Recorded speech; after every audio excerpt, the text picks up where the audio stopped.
Europe was left scrambling for new sources of gas when Russia's Gazprom turned off the taps in response to sanctions.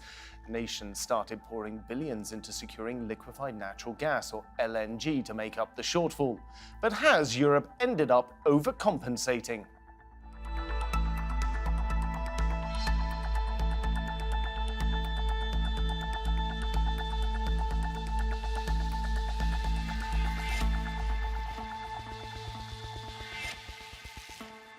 Welcome to Roundtable. I'm Philip Hampsheir. Europe has been fast-tracking the building of infrastructure to take in LNG from the United States, Qatar and beyond. There was a real panic that without Russian supplies, countries like Germany would see industry closing down and homes left unheated because of energy shortages.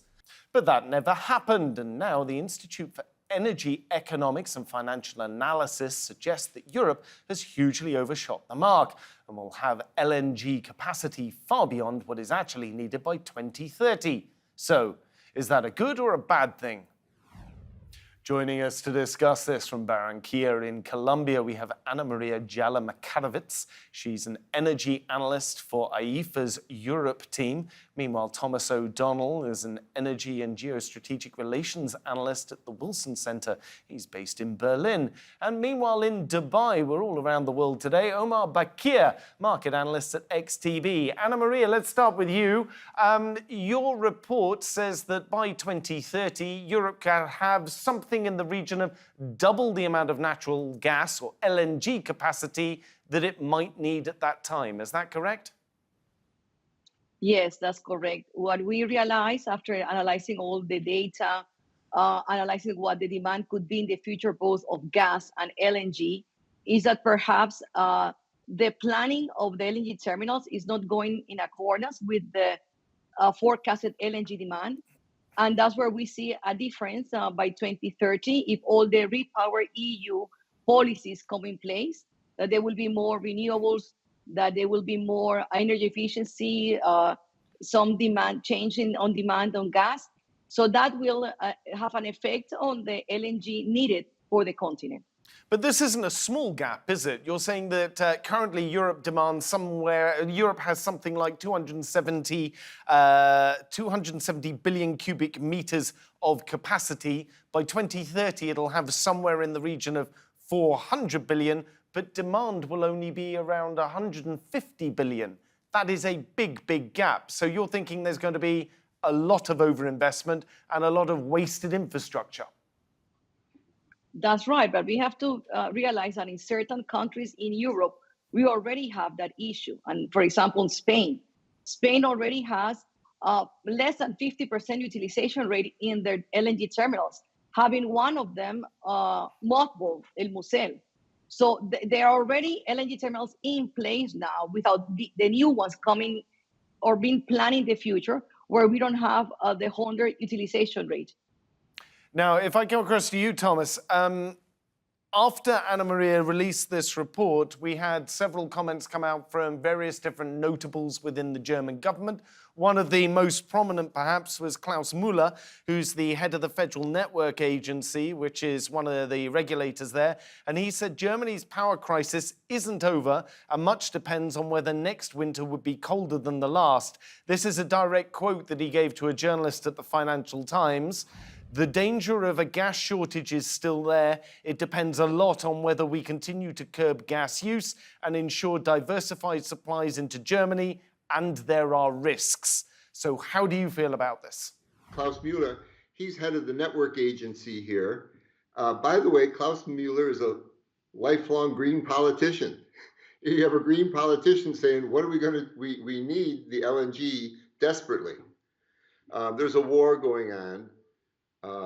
I don't want to get off into that issue too much, but just to say the whole strategy right now is Putin knows he can't win, that he wants a long-term stalemate and let the energy and economic crisis in Europe grind. This is an energy and economic war going on. And there's a habit for a long time of certain people. There's a huge problem, no doubt about it, with global warming. Don't disagree. But there's a huge problem in that movement with a certain section of people in that movement of so-called analysts who always say anything that isn't 100% renewables is wasted infrastructure because in X number of years, we're only going to have renewables. And this is a constant refrain. The same thing was said to me by one of the leaders of the Green Party here 8 years ago. She said, we can't use LNG to fuel heavy trucks and to fuel ships because in 10 years we'll be all electric and all the infrastructure will be wasted. Well, there's no heavy trucks and no shipping that's, electrified today, 8 years later. This is to me, it's an ideological approach. It's not a serious analytical approach. Let me just mention one thing. This thing with Spain, anybody who knows what's going on in Spain did the right thing, and so did Portugal. They knew that there was going to be this need for more gas in Europe, and they built the most number of terminals in Europe. It's stranded. There's no pipelines over the Pyrenees. They're having a fight with the French to allow there to be a pipeline over the Pyrenees. The German Chancellor Schultz and the Spanish Prime Minister stood together here in Berlin a few months ago and were demanding that Macron allow pipelines to come up. We need this gas desperately. So to cite Spain as an example of an underutilized country, if somebody doesn't know about it, okay. But I think anybody who looks for a few minutes into the story knows what that story is. That's not an example of Europe overbuilding. Thomas, Europe better build fast. Let me pass it back to Anna Maria. Anna Maria. I respect very much your opinion. I did a very thoroughly analysis and report on Spain. So I feel very strong on my points on what I'm saying. And I think you answered, you supported what I said. There was a lack of planning. I'm not saying, I'm an electrical engineer and I know we need energy. I'm not saying we don't need it. I'm saying is we have to be cautious on the investment. There's a very fine line between being reliable and being redundant. And that's where I think we need proper analysis, detailed one, analyzing, checking everything. Spain didn't plan properly before building those pipelines, thinking, where are we going to send that gas to? So that's what I'm thinking. They decided to invest without analyzing how that gas was going to go. And actually, I tell you, it's 50% unused capacity. We can say, okay, one terminal, two terminals, but even there's El Musel that since 2013 has been mothballed. It has never been into operation.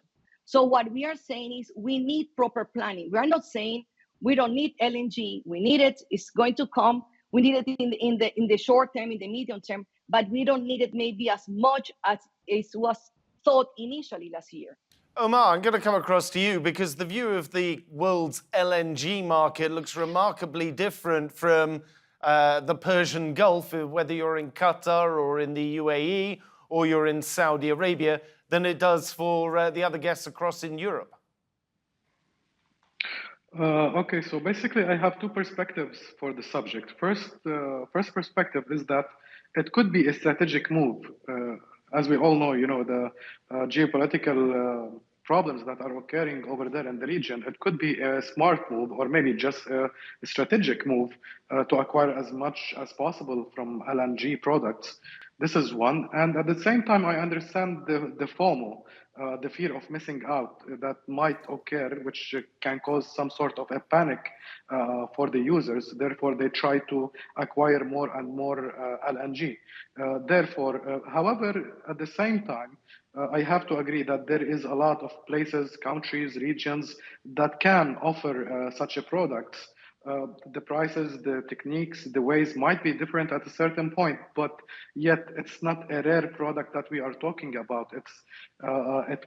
So at this point of the conflict, I think that at a certain point, they will have to reconsider their decision, or else if we are talking about the markets, we could see some fluctuation in the prices because as far as we know that once the demand starts increasing, this can cause fluctuation in the prices related to the markets.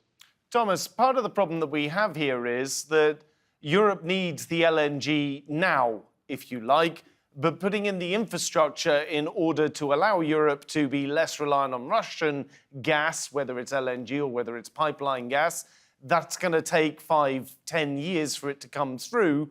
Is that not the issue here? The bottleneck is now, it's not a decade from now. Well, that's a matter of analysis. I would say it's both. Look, Europe was getting a huge amount of natural gas from Russia by pipelines. That's not going to happen anymore. Even if Russia turns around and offers it, Europe simply, even the Germans don't trust the Russians now on this and are building LNG terminals as fast as they can. We have a problem here in Germany, for example, that most of the heavy industry that was energy intensive, 3 of the biggest chemical companies, basically the CEOs gave a warning to the government a little over a month ago. If you can't guarantee me some replacement for cheap natural gas that was coming from Russia within 2 or maybe 3 years, we're out of here. We're not going to be investing until we see that there's that guarantee. The biggest one of them, BASF, they have one of the biggest chemical facility in Europe, and Ludwigshafen here. They're cutting up parts of it and shipping it to Louisiana where there's cheap natural gas. This is a severe problem for Europe. They need to bring in all the natural gas they can quickly. Now, I have to say, what Anna Maria is pointing out is interesting. If the EU follows all its plans for Repower EU, if they meet all their targets for all the renewables, without getting into all the weeds of this, they've been setting targets for renewables, and she mentioned efficiency improvements. They've been setting targets for this stuff for years, and the targets simply are not met. And today, with all the bottlenecks in supply, they're not going to be met. We have a crisis in Germany where they can't install anywhere near the amount of windmills that they need to meet their targets. So yeah, if they met all their targets and replaced everything with renewables in 10 years, you wouldn't need the LNG, but it's just not going to happen more realistically. And this is a way of arguing that a certain part of the environmental movement has taken up. The government has decided on these targets. When these targets are met, all this other stuff will be wasted. But meanwhile, who said the targets are realistic? I mean, and they were ever met. Well, if we look It's at a what's... way of arguing. Hold on, Thomas, because if we look at what's been going on with European natural gas demand over the course of the last year, if we go from August late last year through until January of this year, the European Union's experienced something like a 19.5% decline in the amount of natural gas that it consumes, primarily because they've been clamping down on efficiency and making sure that people use less gas. So doesn't that meet the stopgap you're talking about? Look, Germany has been under severe pressure, industry and homes, but industry for 15 years, 10 years, to clamp down on efficiency all that is possible, and the country never meets anywhere near its targets. This has been going, and so how much more efficiency can you clamp down on? That's the thing. A lot of this, it's called demand destruction, was not voluntary. It was aluminum smelters now leaving the country. It was BASF that I mentioned at the biggest chemical plant. They're not going to be making ammonia anymore. Ammonia is the basis for fertilizer here and many other industries. They have to leave. And there's others. There were places that make glass that had to close their furnaces for periods of time. Right now, some of it is coming back online, but the aluminum I mentioned and the ammonia are not coming back online. They said they're going. So it wasn't just efficiency in that way. It was real destruction of capacity. And they're worried now.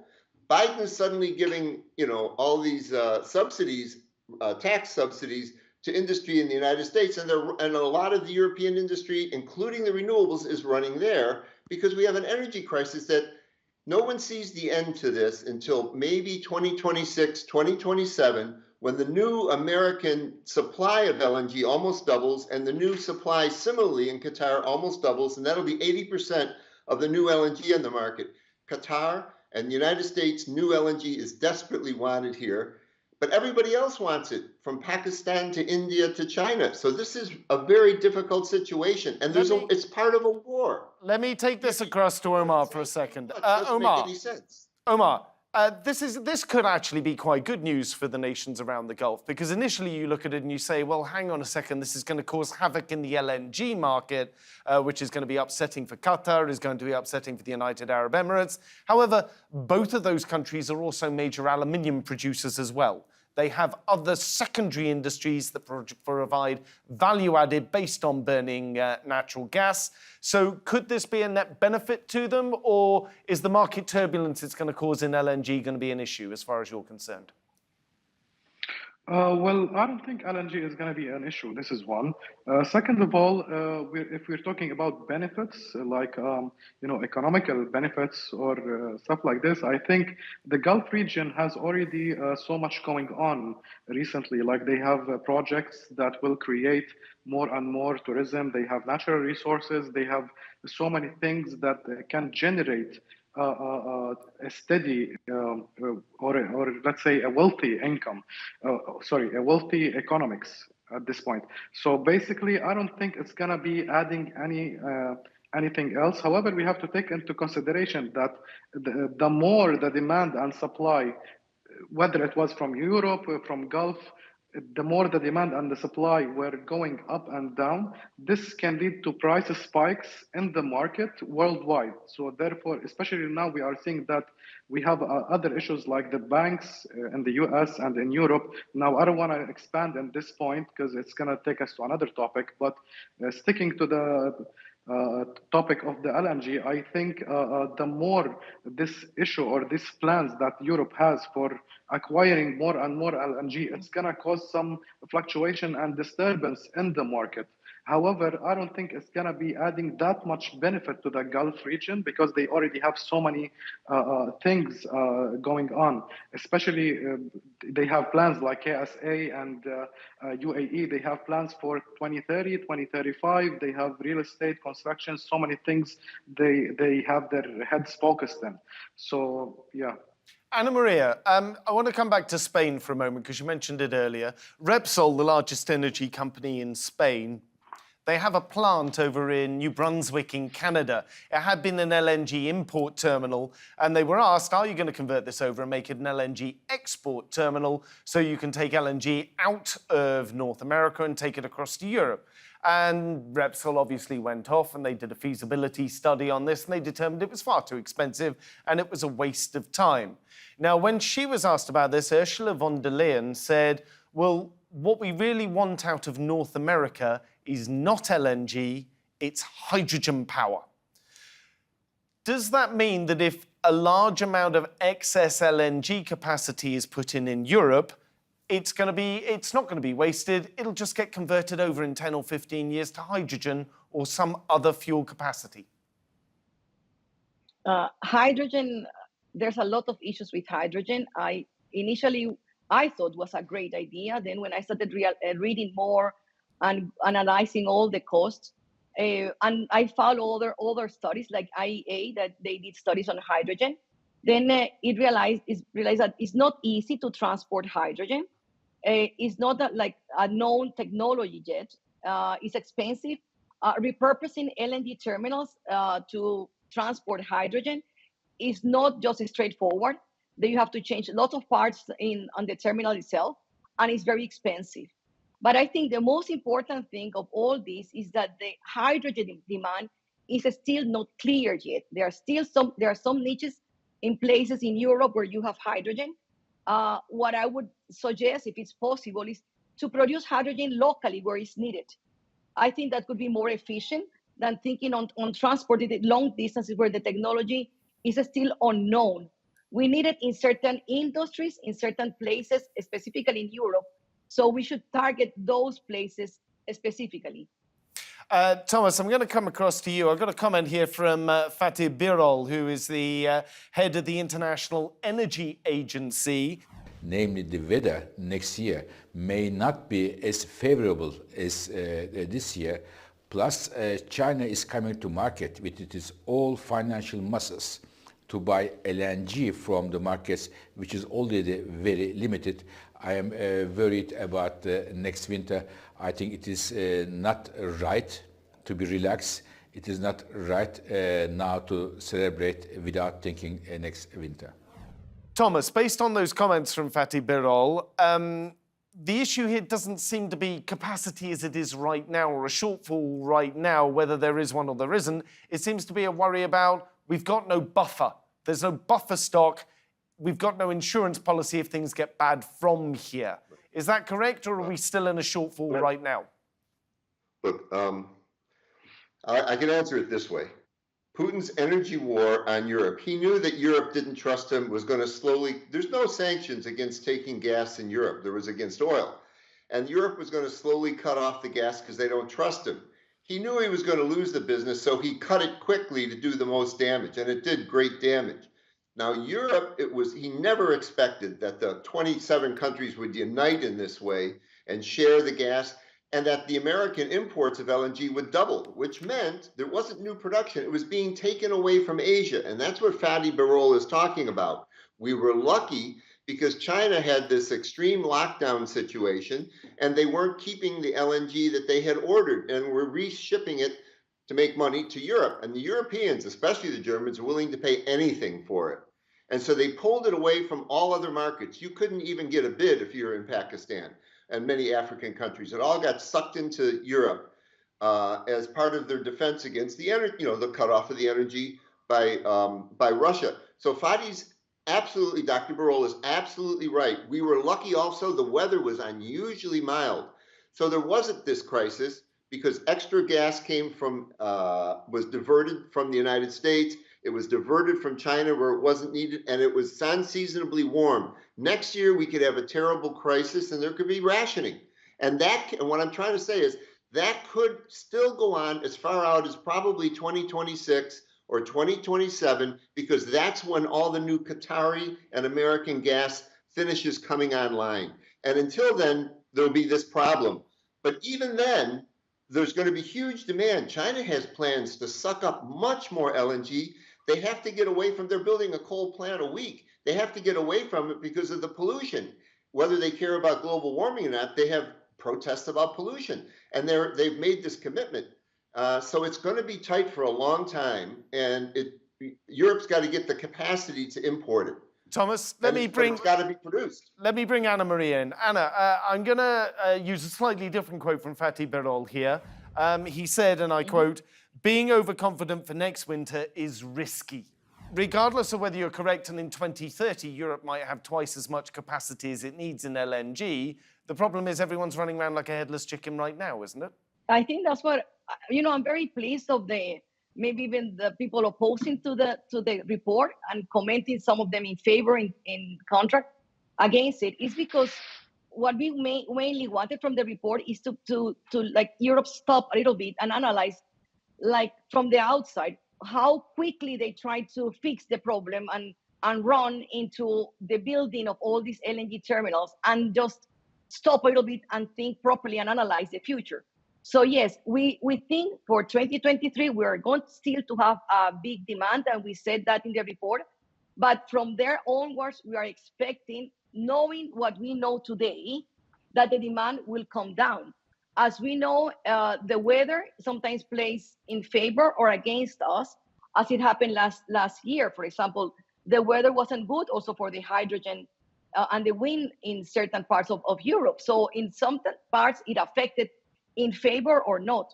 So of what we know today, we think that yes, next year still we are going to need LNG, but it's just what we need is that analysis, analysis without running, without being a little bit more calm to think properly. Where are we going to go? Because at the end of the day, it's going to be a huge investment, and already the energy bills are high.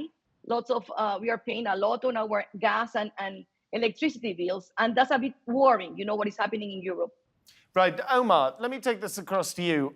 When you're talking to your colleagues and other analysts around the Middle East about Europe and its energy policy, how do you guys talk about Europe and its energy policy? Do you think Europe's been foolish to have allowed itself to get into this situation? Or do you discuss more ways that Europe can get out of this problem that it's in? Well, basically, there is a lot going on recently in the European Union, or in that area to be specific. However, we see that in the near future, such problems might be resolved. However, in the meantime, there is an international crisis. There is a worldwide crisis that we are witnessing right now.